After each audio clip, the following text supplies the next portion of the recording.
Well, hello. Well, thank you everybody for tuning in to the Fingerprint of Marriage again.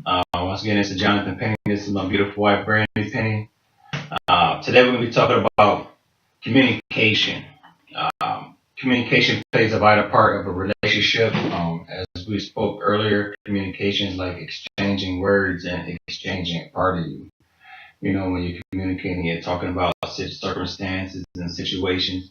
When you're communicating with each other, actually teach you how you actually have to learn how to communicate with your partner instead of at your partner. You know, learn their love languages.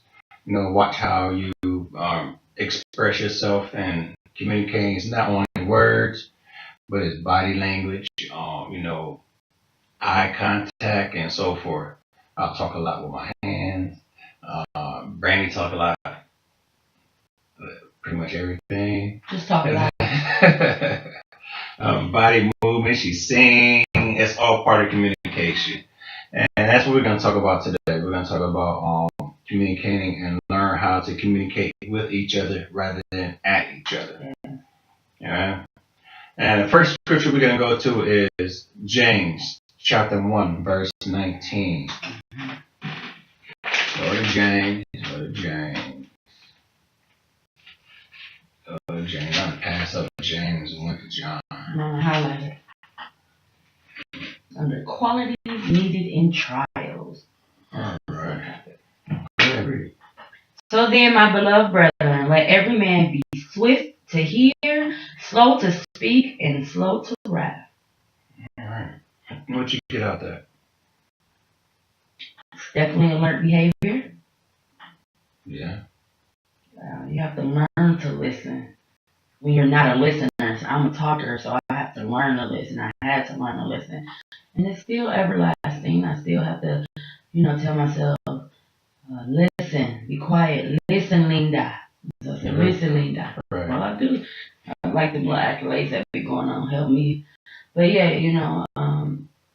it's definitely a learned behavior. It's definitely learned. You have to teach yourself to be quiet and listen. I mean, and it's not just talking outwardly. For a talker such as myself, it's talking inwardly too. Because as you're talking, I'm rebuttaling. As you're talking, I have to tell myself, be quiet and listen. Stop thinking about what I'm going to say next and really just listen to what you're saying. Right. And it's like that mental stopwatch. Yes, it's definitely a mental stopwatch. Right. Every time I read this scripture, I think of it's like when we choose to talk more than the other person, you pretty much tell the other person that what they're saying and how they feel, it doesn't really matter. You know what I mean? You're doing all the talking, you're not actually listening, to how the person feel, where they come from, not actually learning their perspective of the circumstance. And you just overcome the conversation, you just over talk them, and that kills another person's self-esteem as well. You know what I mean? And that's why when it says, man, you must all be quick to listen. The very first thing we should do when it comes to a conversation is listen. We'll be so quick to run off our mouth. We just gotta make sure that we heard. Gotta make sure that we get our way. So another form is that's pride. Yeah. Like pride comes in so many forms. Like if I can't even just be quiet to listen. Yeah, I even understand how I feel if you ain't listening to me. Mm-hmm. I shut down and just leave the whole situation alone. Like, I'm done. We don't want that. No shutdowns. No, what's that? Stone walls being created. No stone walls being built. Yeah. And then slow to speak and slow to get angry. Now that part right there when it says slow to get angry. So then when a conversation pretty much turns to an argument because somebody want to over talk somebody, then next you know, each individual want to get angry. It's easy to cause anger in a relationship just by talking too much or not willing to listen because the other person is instantly get angry or defensive. Defensive. You know what I mean? So it's very important to learn how to communicate with each other. Like I was saying before, it's amazing how we understand the concept of communication communication, what it means, but not actually learn the complex of conversating. You know, we come, Of communication. you're right, we're two different people, come from two different backgrounds. We're from two different worlds. And like I said before, man, we used to argue all the time because our different ways of communicating, even though we were saying the same thing.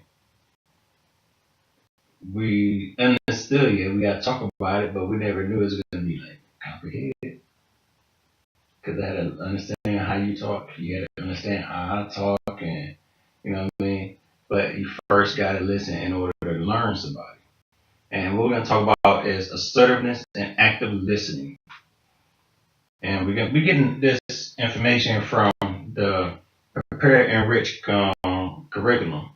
Now, assertiveness is the ability to express your feelings and ask for what you want in a relationship. Assertiveness is a valuable communication skill. In successful couples, both individuals tend to be quite assertive. Rather than assuming the partner can read their mind, they share how they feel and ask clearly and directly for what they want. Assertive individuals take responsibility for their messages by using I statements. They avoid statements being with you and making constructive requests. They are positive and respectful in their communication. They use polite phrases such as please and thank you. All right. So here goes an example of assertive statements. I'm feeling out of balance today. While I love spending time with you, I also want to spend time with my friends. I would like us to find some time to talk about this. I want to take a ski vacation next winter, but I know you like to go to the beach. I'm feeling confused about what choice we should make. Mhm. It could be that simple. All right. Now, when it comes to assertiveness, it's like just being accountable for your choice of words. That's You it. know, That's it. right. Not pointing the finger. You're not doing any blaming. You're not overpowering the conversation. You're actually involving the other person. And you're not being manipulative. Right. Like I'm trying to convince you to do what I want you to do. I'm just gonna say what I want to do. It's not about manipulation. Right. And that's what a lot of people do a lot of times. They use their intellect to overpower somebody or direct them in the ways that they want them to go instead of coming together as a unit and coming to a solution. And Right. communicating about it. So when it comes to assertiveness, it's expressing how you truly feel about the situation and while at the same time involving the other person into the conversation. So it's like exchanging. I'm exchanging how I feel with how you feel about the situation. Like you were saying here, I'm feeling out of balance. Wow, I love spending time with you. You know what I mean? So exchanging, I feel this way, but then again, I enjoy it with you. So it's like, how do you feel about the situation? You know what I mean? But you really don't hear the truth behind the story if you're not listening. Right, because I also said I want to spend time with my friends. Right. Like I love being with you, but I want to spend time with my friends too. Exactly. So I would like for us to find some time to talk about this. So then, when it comes to listening, it's a way to listen. We can listen. I can listen to you all day, but that doesn't mean I'm really actually hearing you. You can be saying so, but okay. She asked me about 10 minutes later. I'm like, no, I don't remember that. But it's active listening. And active listening is the ability to let your partner know you understand them by restating their message. Good communication depends on you carefully listening to another person. Active listening involves listening attentively without interruption and then restating what was heard. Acknowledge content and the feelings of the speaker. The active listening process lets the sender know whether or not the message they sent was clearly understood by having the listener restate what they heard. Examples of active listening. I heard you say you are feeling out of balance and enjoy the time we spend together, but that you also need more time to be with your friends. You want to plan a time to talk about this. So here's active listening. Since we went over the assertive speaking, and you express how you feel, you involve the other person into the conversation. Now, the other individual, as they practice this active listening, they're also participating in this conversation by stating how they feel about it and letting you know that they heard where you are. They understand your perspective. There's no there's no doors being open for argument to be presented. You know what I mean? Because it's being polite. You know what I mean? It's like I understand how you feel. The other person stated how they felt. There's no pointing fingers. There's no blaming each other. Man, they're using I statements. So they're being accountable for their choice of words. And here's another one. If I understand what you said, you are concerned because you want to go skiing next winter, but you think I would rather go to the beach. Is that correct? That would be one of mine right there. I would rather go to the beach than go skiing, but the active listener understands how the other person feels. It's not always about getting your way. Because leave it to me, I'll be in Florida every winter. You can't get your way all the time, though. Well, when each person knows what the other person feels and wants, which is assertiveness, and when each knows they have been heard and understood, which is active listening, intimacy is increased. Right. See, these two communication skills can help you grow closer as a couple, which we're representatives of that. Like, it really happened for us as far as our intimacy has increased. I don't have 5 kids for no reason, but Yeah, it's just amazing how when we first started off, like I was saying before, how different we are, all them arguments that we had because of the different ways of communicating. But when we finally learn how to communicate with each other, we actually grew closer. But but good, proper communication is a learned behavior. And that's the purpose of fingerprinted marriage is to present the tools to learn how to properly communicate with your spouse and to learn that there is only one fingerprinted marriage. There's no two different ideas, there's no two different views, there's no two different heads, anything like that. But it's one. Because God did ordain marriages to be as one, right? Mm-hmm. So, and the only way you do that is proper communication. And it is definitely a learned behavior. And if you don't commit to learning how to communicate with your spouse, you're always going to have conflict, always going to have problems. So it's important to learn how to communicate with your partner. Because for me and John, our backgrounds are totally different. Totally different. And so when he says things, I really have to process what he's saying. And this scripture really helped me to slow down because I'm so fast on my thinking and speaking. My daddy used to always say, think before you speak, Randy.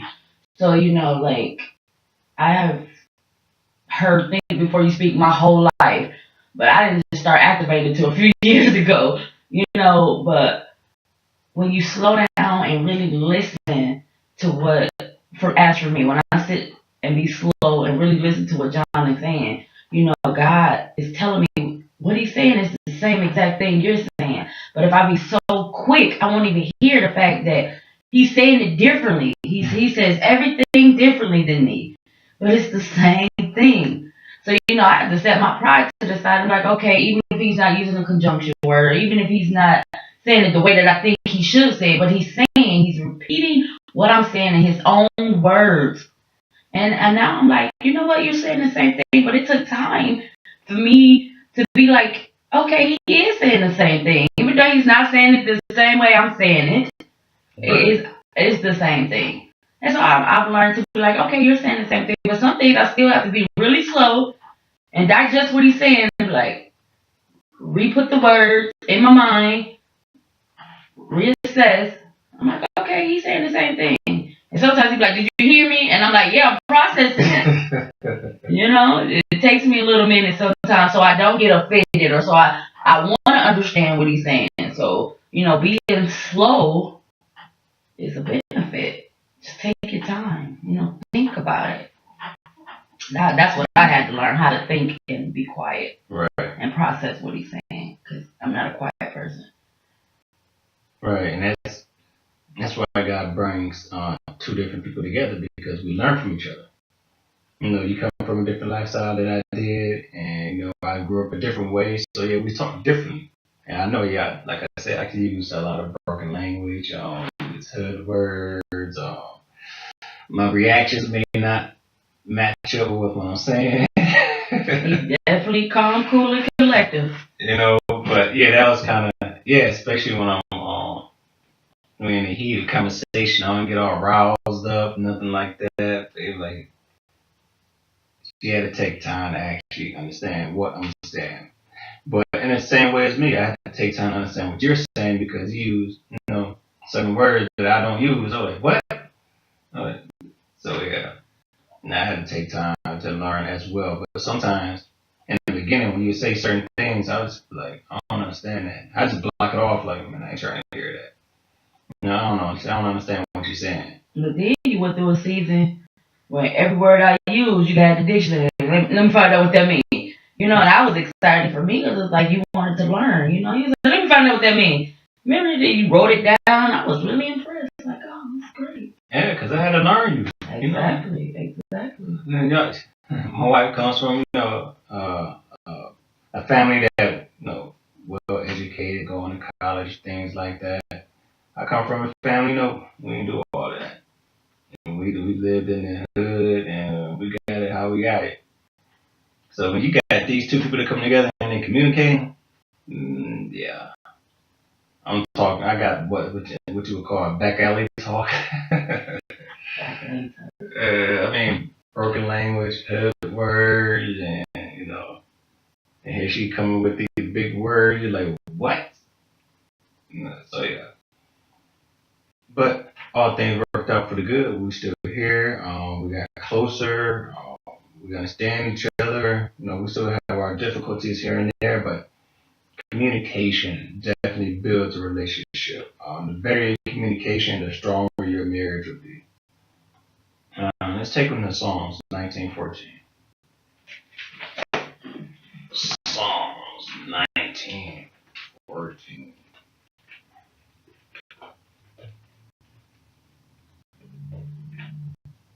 There's a lot of books in Psalms. There's a lot of chapters. Got that highlighted too. I do too. Right. Let the words of my mouth and the meditation of my heart be acceptable in your sight, O Lord, my strength and my redeemer. Man. Now, out of this one, can you just imagine if God, just imagine God examining all of our thoughts and all of our words before we even present them. You know what I mean? When you're communicating with each other, before you even open up your mouth, God is like, I'm going to judge you on that. You know what I mean? So we got to be careful with the words that we use, how we talk with our spouses, because it says, let the words of my mouth and the meditation of my heart be acceptable in thy sight. And he's talking about, oh Lord. So we got to be careful how we talk to each other, because we're going to be judged based on what we say to each other.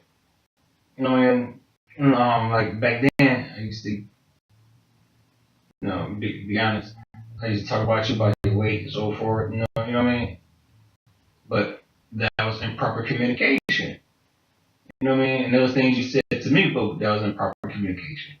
But instead of building each other, we're actually tearing each other down, and coming against our own relationship instead of building it. And God judges on that. He says that you got to reap that. You sowed that, so you created your own circumstances by the words that you chose to speak.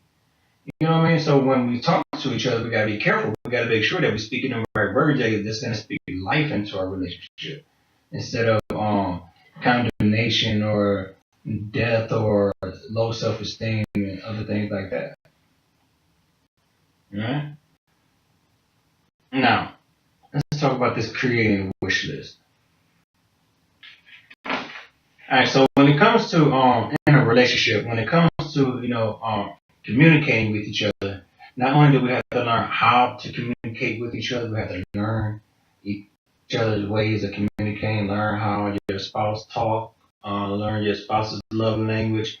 We have to be wise with the words that we choose.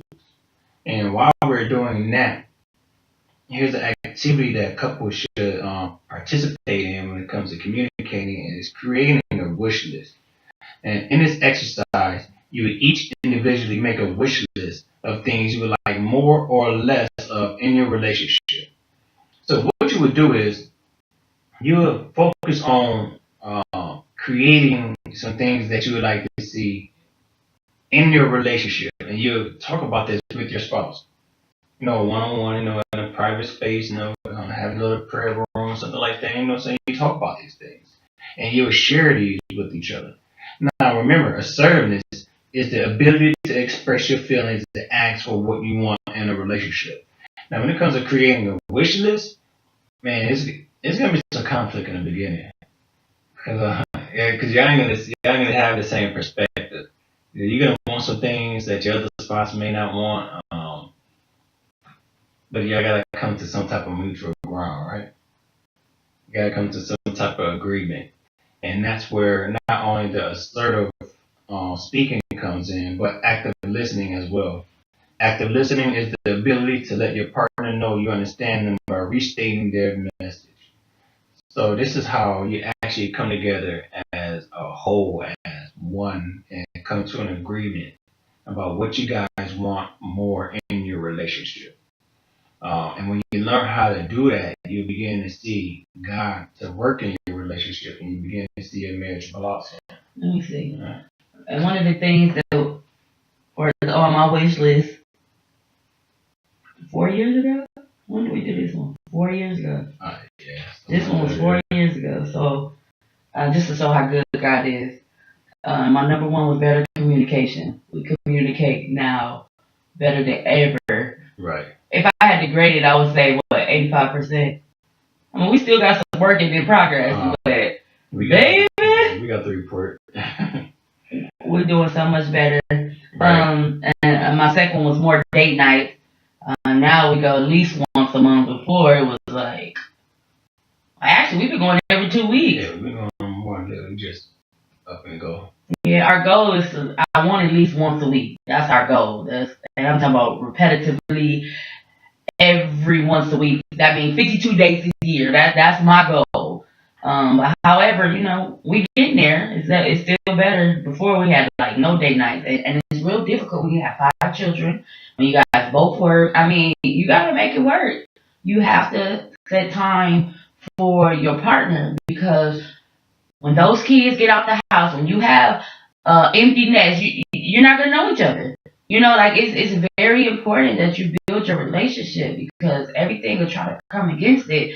I mean, you got to set your kids, especially women. It's so hard for us not to put our kids first, and it's a learned behavior to put your husband first. For me, it is. I have to learn to be like, hey, y'all get out the room. Hey, y'all get out the bathroom. Let me talk to him. You have to be conscious of that. More intimacy. And by communicating and learning to communicate, it has produced so much intimacy in our relationship. More than just sex. I mean, because I could say our relationship was based off of sex, but intimacy is sex, drugs, and liquor. Yeah, sex, drugs, and liquor.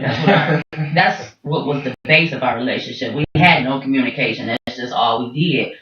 And sometimes you might mistake sex as communication, and it's not. What's his name? Whip a pill on me. I used to think that was anyway, whatever. We're not gonna go there. But and then like a few years later, I said more appreciation, which is still a form of intimacy, because when you become intimate, it produces appreciation. And then I guess a few years later, because I got in different colors, because we did this class like 3 times. It takes repetitiveness. You're not going to get it the first time. Are you willing to work at your relationship? It's definitely work.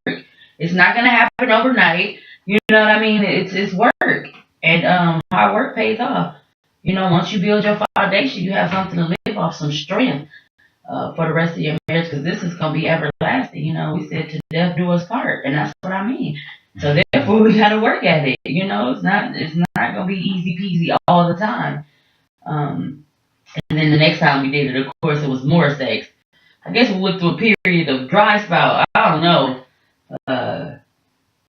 In the beginning, it was only sex, and then I went through some years of not having no sex.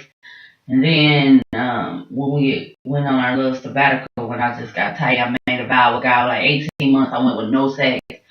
And then we got married, and I'm like, oh my goodness, now I gotta learn to have sex again because I cut it off for so long. I told myself not to desire it, and so then that's what a marriage is, though. You go through changes, and you gotta go through changes together. You just can't go through changes by yourself. That's what communication sets the foundation, so we can talk about how I feel and what I'm going through. And I don't know why, I know I stopped, like I told John, like, well, we stopped having sex for 18 months.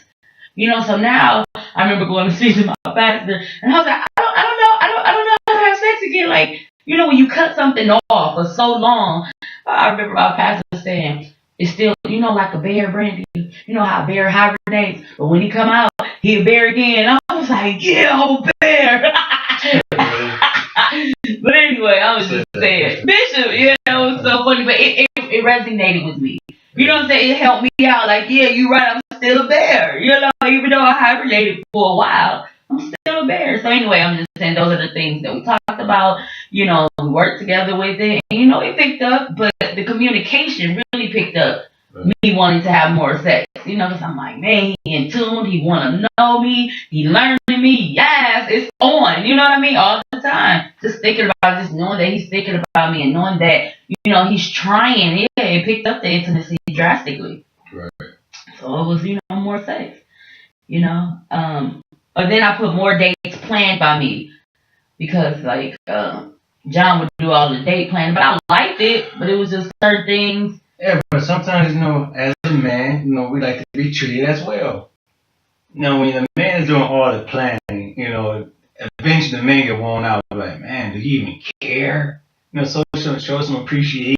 You know what I'm saying? Why don't you plan out? Take me out every now and then. So yeah, men do feel like that, and it's important for women to feel that way. But your spouse will never know that if you don't communicate with them. Right. So I had to let her know, man, I want you to take me out sometimes. You always want me to take you out. And me, when I take you out, I be honest, I want to do too much. I want to go out to a fancy hotel, I want to go out of town, I want to do all of this, And to be honest, I can't do that all the time. So, Right. But it'd be nice, for your spouse, not only the husband, but the wife to, make the plans as well. And that was part of our wish list. And we broke it down. We went from 3 down to 2. Yeah, I think we're pretty good now. And to be honest, when it comes to more sex, that would be me, of course.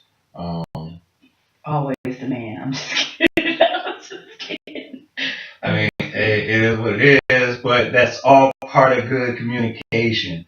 You know what I mean? Talk about it. Yeah. Men sometimes they feel afraid, I guess, to talk about that with their spouse. Let them know, man, pick it up. I need a little more here, and so forth. And women can't get offended by it. It's like, this is my relationship. How am I get offended because he said, hey, we got to do it 4 times a week? I'm like, oh, okay. Each person on it. How many? Whatever it takes. Whatever it takes, right? But you gotta allow your spouse to feel comfortable talking to you about it. I can't jump down his throat or start crying or be emotional. Am I not doing it right? Most of the time, it has nothing to do with me. That's him. He wants it. He needs it. Then I gotta be like, okay, it don't matter. If I feel like I'm slacking or whatever us women, feel, I ain't doing my job properly, whatever. If he say, hey, I need more, or pick it up, or pick the game up, hey, I gotta go in there mentally and say, help me, Lord. Cause, I gotta do what I gotta do for my husband. And another thing which I'm glad he spoke about is the the planning. So he was saying that he like extravagant, and I'm like, let's just go on picnics. I like needs. Well, in his brain, he like extravagant big stuff, so it was easier for me to plan a picnic. Go get a little picnic basket, go get our little cute decor when we go to the little cute backpacks, At the time at the beach. The time I went to go buy this stuff. That's what I wanted. Now he's like, oh, okay, I see that now. Sometimes it is simple and cheap, but he don't see it that way. So, that's why it takes two. All right. We become a power couple. All right, so wish list. Create a wish list, and the only way for you to do that is like we just did pretty much in front of you. Communicate with each other, not at each other. Come to an agreement. You know what I mean? And y'all talk about this this wish list. Talk about how y'all feel about it, both of you, about this wish list and how y'all are gonna come together, how y'all are gonna accomplish this. Amen. Now, let's go to I'm sorry, one thing. What's up? So when you do your discussion, it's the speaker's job to first speak for yourself. I statements. I wish. Okay, I don't want to be like, John, you need to do this. John, you need to do that. John, I want you to do that. No. I really feel when you think about me, it's great. Or I really need you to pick up your game. Not John, you need to do this. John, you need to do that. No, it's I statements. Speak from you, not from your husband. Okay, because that's how they become more defensive. If you point your finger, even though you might not intentionally think you're doing it, but if you want to understand your relationship and why your spouse get angry, watch the words that come out of your mouth.